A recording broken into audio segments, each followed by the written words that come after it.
আসসালামু আলাইকুম রহমতুল্লাহ। প্রিয় বন্ধুরা, আপনারা এখন যে বিক্ষোভ মিছিলটি দেখতেছেন এটা হচ্ছেন ইসলামী ছাত্র শিবিরের বিক্ষোভ মিছিল। এটা হচ্ছে রংপুর বিভাগে, রংপুর জেলা ইসলামী ছাত্র শিবিরের পক্ষ থেকে এই বিক্ষোভ মিছিলটি করা হয়েছে।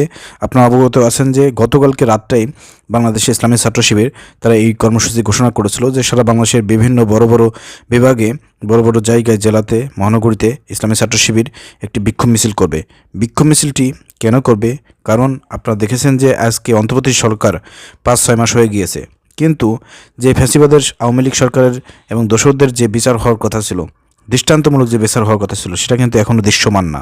তো বিচারের দাবিতে এবং গুম খুম হত্যা আওয়ামী লীগ ফ্যাসিবাদের দোসরদের বিচারের দাবিতে আসলে এই বিক্ষোভ মিছিলটি করা হয়েছে এবং ইসলামী ছাত্র শিবির ঘোষণা দিয়েছে যে যতক্ষণ না পর্যন্ত এই দোসরদের বিচার না হবে এবং রায় কার্যকর না হবে, ততক্ষণ পর্যন্ত ইসলামী ছাত্র শিবির মাঠে থাকবে এবং তারা এই মিছিল করে যাবে। তো অন্তর্বর্তীকালীন সরকারকে হুঁশিয়ার করে বলতে চাই, যদি আপনারা বিচার না করেন, আওয়ামী লীগের দোসরদেরকে বিভিন্ন জায়গা থেকে আমলা কামলা যারা আছে, সরকারি চাকরিতে যারা আছে, এদেরকে যদি বহিষ্কার না করেন, তাহলে আপনাদের বিরুদ্ধে আগামীতে ইসলামী ছাত্র শিবির আরও কঠোর কর্মসূচি ঘোষণা করবে। তখন কিন্তু আর উপায় থাকবে না। অর্থাৎ আগেভাগেই বাংলাদেশের মাটি থেকে আওয়ামী লীগ ফ্যাসিবাদের দোসরদের বিচার এবং বাংলাদেশের জামাত ইসলামের নেতাকর্মী এখনও কিন্তু জেলের মধ্যে আবদ্ধ আছে, এখনও অনেকে জামিন পাচ্ছে না।